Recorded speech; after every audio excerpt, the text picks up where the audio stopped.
Hello बच्चों, मैं हूं विशाल सर। एलबीएस शिक्षण संस्थान में आपका स्वागत है। चलिए कक्षा 11 के रसायन विज्ञान के टॉपिकों में हम और आगे बढ़ते हैं। तो चूंकि चैप्टर हमारा खत्म हो गया था, कुछ अंकित प्रश्न है यहाँ पे, चलिए उन्हें सॉल्व करते हैं, फिर अगले चैप्टर की ओर बढ़ते हैं।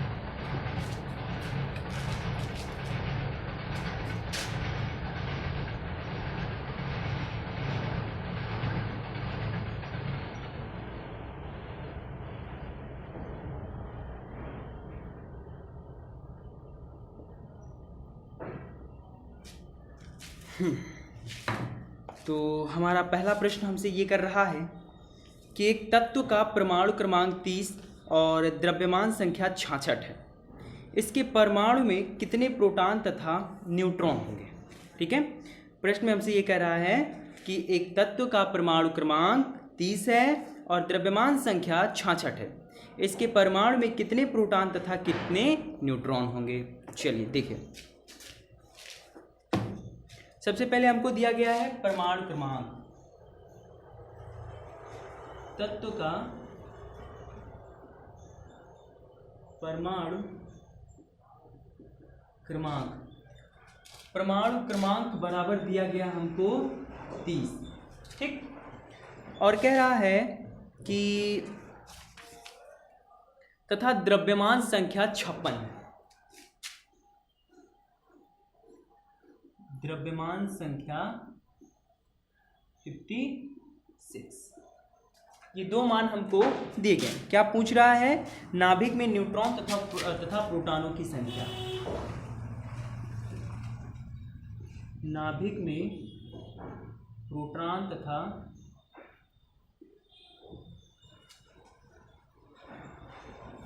न्यूट्रॉनों की संख्या।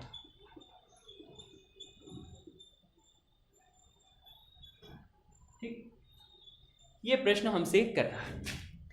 सबसे पहली बात, आपको कुछ चीज़ें याद होनी चाहिए। ऐसे न्यूमेरिकल को सॉल्व करने के लिए कुछ परिभाषाएं आपको याद होनी चाहिए। जैसे परमाणु क्रमांक किसे कहते हैं। परमाणु क्रमांक की परिभाषा मैंने क्या बताई थी आपको। मैंने परमाणु क्रमांक के रेफरेंस में बताया था कि किसी भी तत्व के, किसी भी परमाणु के नाभिक में उपस्थित प्रोटॉनों की संख्या को ही परमाणु क्रमांक कहा जाता है। तो इसका मतलब साफ नहीं है कि प्रोटॉनों की संख्या जो है ये परमाणु क्रमांक के बराबर होगी। तो सबसे पहले लिखेंगे प्रोटॉनों की संख्या निकालिए। प्रोटॉनों की संख्या, प्रोटॉनों की संख्या को किससे लिखते हो? जड़ से। ठीक, जड़ इज इक्वल टू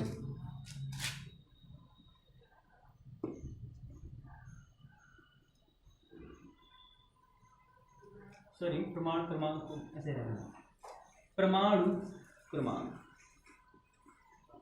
आप एक चीज जान ही रहे कि प्रोटॉनों की संख्या बराबर परमाणु क्रमांक, और परमाणु क्रमांक कितना दिया गया हमको? 30। ठीक, तो प्रोटॉनों की संख्या हो जाएगी यहाँ पे 30। प्रोटॉनों की संख्या को 30।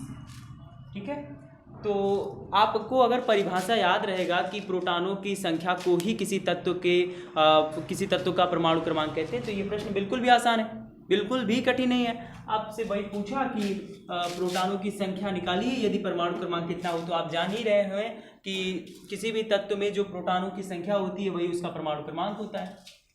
अगर अब हम आगे बात करें तो हमसे कह रहे हैं न्यूट्रॉनों की संख्या ज्ञात करिए। ठीक, तो न्यूट्रॉनों की संख्या ज्ञात करने के लिए आप जरा देखिए,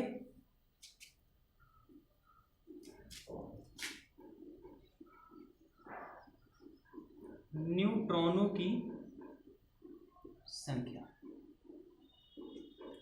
अब आपको एक चीज याद होगा, मैंने बताया था कि द्रव्यमान संख्या जो होती है ये लगभग परमाणु भार के बराबर होती है।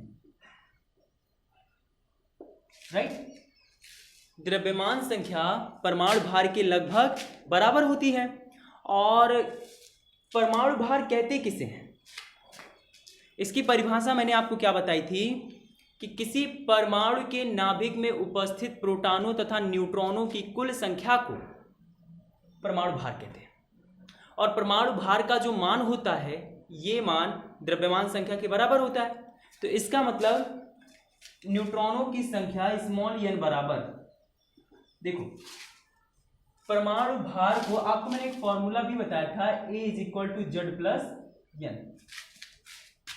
परमाणु भार बराबर परमाणु क्रमांक प्लस न्यूट्रॉनों की संख्या, या आप इसको ऐसे कह सकते हो, परमाणु भार बराबर प्रोटॉनों की संख्या प्लस न्यूट्रॉनों की संख्या।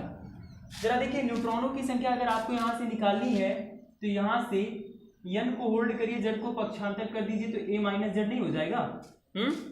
a माने एटॉमिक वेट, एटॉमिक वेट की वैल्यू जो है ये लगभग द्रव्यमान संख्या के बराबर, तो ये हो जाएगा द्रव्यमान संख्या माइनस का चिन्ह। उसके बाद जड़ क्या होता है, जड़ आपके प्रोटॉनों की संख्या को कहा जाता है, यहाँ हो जाएगा माइनस प्रोटॉनों की संख्या। अभी आप चुपचाप से सारे मानों को रख दीजिए, तो ये हो जाएगा n = द्रव्यमान संख्या आपको कितना दिया गया 56 माइनस प्रोटॉनों की संख्या 30 निकल करके आई, तो स्मॉल n = प्रोटॉनों की संख्या घटाओगे तो ये हो जाएगा 26। बात समझ में आई? ठीक, चलिए इसी प्रकार से अगला प्रश्न हमारा,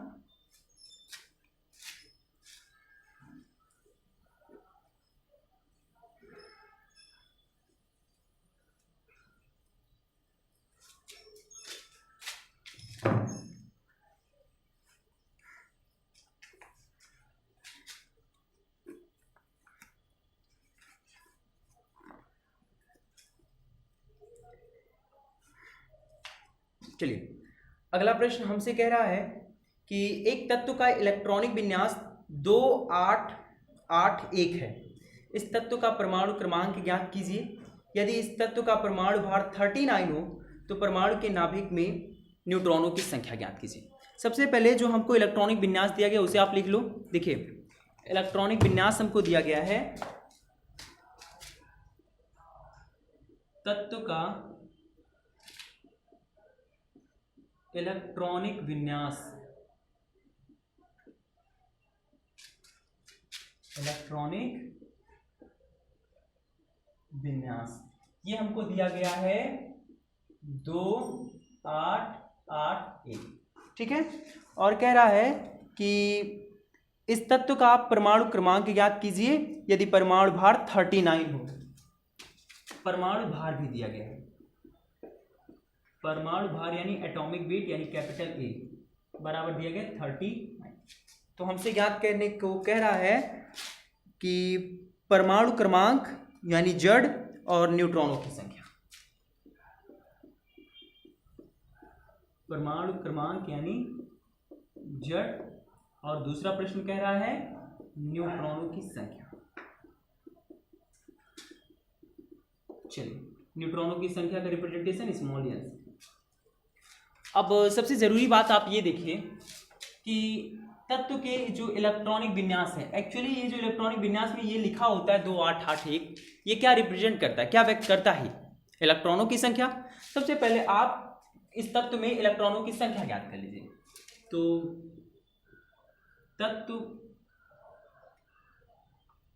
तत्व में इलेक्ट्रॉनों की संख्या बराबर प्रोटॉनों की संख्या।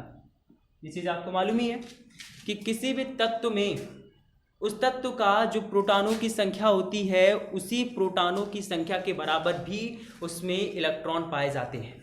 अर्थात दूसरे शब्दों में आप इसे कह सकते हैं कि किसी तत्व के इलेक्ट्रॉनों की संख्या उस तत्व के प्रोटॉनों की संख्या के बराबर होता है। तो तत्व में इलेक्ट्रॉनों की संख्या जरा निकालिए। कैसे निकालेंगे? 2 + 8 + 8 + 1 सबको ऐड कर देंगे तो हमको इलेक्ट्रॉनों की संख्या दे देगा, और यही इलेक्ट्रॉनों की संख्या प्रोटॉनों की संख्या के बराबर होगा, पी के बराबर होगा। तो निकालिए, सबसे पहले पी की वैल्यू निकालिए। पी = जोड़ोगे तो ये हो जाएगा 10, 8 18 1 19, ठीक। कितना हो जाएगा? 19। अब आप जानते हो चूंकि प्रोटॉनों की संख्या बराबर परमाणु क्रमांक। क्यों भाई? ये चीज आप ही जान ही रहे हैं कि प्रोटॉनों की संख्या को हम लोग क्या कहते हैं? परमाणु क्रमांक कहते हैं। तो प्रोटॉनों की संख्या 19 आ गई तो परमाणु क्रमांक भी कितना हो जाएगा? 19। तो ये हो जाएगा परमाणु क्रमांक जड़ बराबर 19, ठीक। तो पहला प्रश्न हो गया सॉल्व हमारा। परमाणु क्रमांक निकालने को कह रहा है तो परमाणु क्रमांक निकल करके हमारे सामने है। अब दूसरा प्रश्न हमसे ये कर रहा है इसी में कि न्यूट्रॉनों की संख्या भी ज्ञात करिए। चलिए न्यूट्रॉनों की संख्या ज्ञात कर लेते हैं। देखिए न्यूट्रॉनों की संख्या ज्ञात करने के लिए आप सबसे पहले काम क्या करिए कि परमाणु का कुल वेट निकाल लो, मतलब परमाणु भार। अच्छा दिया गया, देखिए परमाणु भार दिया गया है, और अगर आपको परमाणु भार दिया गया है तो A is equal to Z plus N से। यहाँ से चलिए, यहाँ से A की वैल्यू कितनी दी गई है 39, और इज इक्वल टू जेड की वैल्यू कितनी निकली 19 plus capital N. Capital N होता क्या है, न्यूट्रॉन ही होता है, न्यूट्रॉनों की संख्या को रिप्रेजेंट करते हैं। तो अब यहाँ से N is equal to 39 minus 19, N is equal to घटाओगे तो ये हो जाएगा 20 न्यूट्रॉन। बात समझ में आई? ठीक, ये प्रश्न हो गया सॉल्व आपका।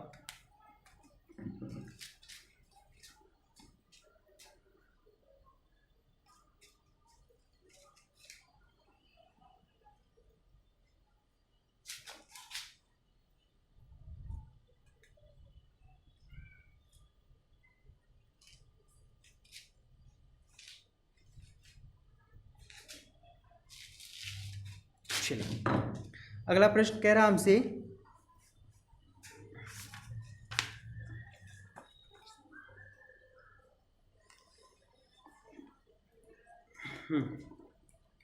कि किसी तत्व का परमाणु क्रमांक 30 है।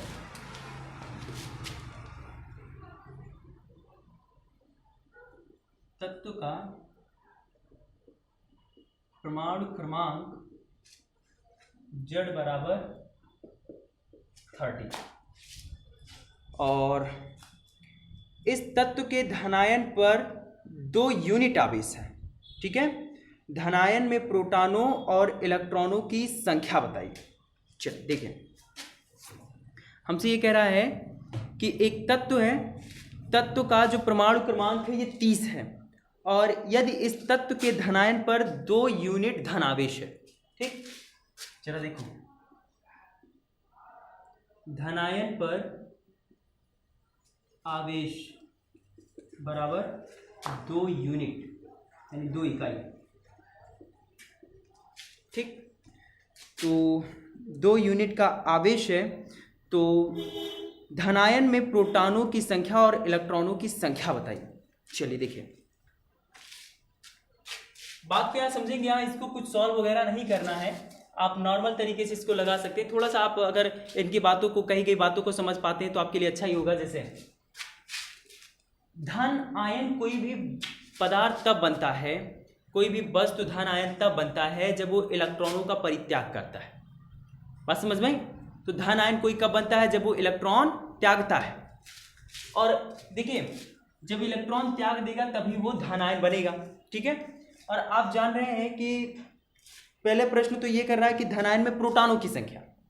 ठीक है, धनायन में प्रोटॉनों की जो संख्या होगी तो प्रोटॉनों की संख्या बराबर परमाणु क्रमांक।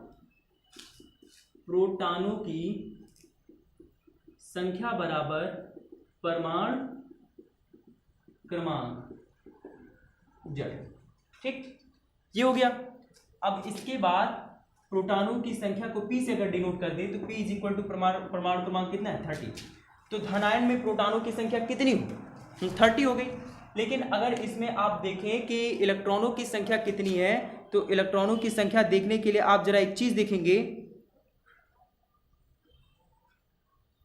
कि धन आयन पर कितनी यूनिट का आवेश है, 2 यूनिट का आवेश है ना। और धन आयन पर ये 2 यूनिट के आवेश आने का मतलब क्या है कि उस धनायन से 2 इलेक्ट्रॉन निकल गए हैं। तो जब वहां से, अच्छा जब आप जान रहे हो कि प्रोटॉनों की संख्या जो होती है इलेक्ट्रॉनों की संख्या के बराबर होती है, लेकिन यहाँ पे कह क्या रहा है कि वहां से 2 इलेक्ट्रॉन 2 यूनिट का आवेश है, धनायन पर 2 यूनिट का आवेश है। और कोई भी वस्तु पर आवेश पॉजिटिव तब होता है जब वहां से इलेक्ट्रॉन निकलते हैं। कितने यूनिट का धनावेश है 2 यूनिट का, और 2 यूनिट के आवेश होने की वजह से इलेक्ट्रॉनों की संख्या जो है ये हो जाएगी 28। भाई इलेक्ट्रॉनों की संख्या प्रोटॉनों की संख्या के बराबर होती है। तो अगर ये 2 यूनिट का धनावेश ना होता तो E की वैल्यू भी क्या होती 30 होती। लेकिन वो कह रहा है हमसे स्पष्ट रूप से कि जो इलेक्ट्रॉन है, सॉरी जो धनायन है धनायन पर 2 यूनिट का धन आवेश है, और किसी भी यूनिट पर 2 यूनिट का धन आवेश तभी आएगा जब वहां से 2 इलेक्ट्रॉन निकल जाएगा, अर्थात यहाँ से 2 इलेक्ट्रॉन निकलेगा तभी हमारा जो तत्व है ये धनायन बनेगा। तो इलेक्ट्रॉनों की संख्या हो जाएगी 28 और प्रोटॉनों की संख्या 30। बात समझ में आई? तो इसी प्रकार के नॉर्मल क्वेश्चन से आप लोग लगाने का प्रयास करेंगे। कल हम लोग इसी चैप्टर का अगला वाला पार्ट देखेंगे, भाग 2 देखेंगे, जिसका नाम है परमाणु की आधुनिक संरचना। ठीक है, तो आज के लिए बस इतना ही, शेष पढ़ते हैं कल।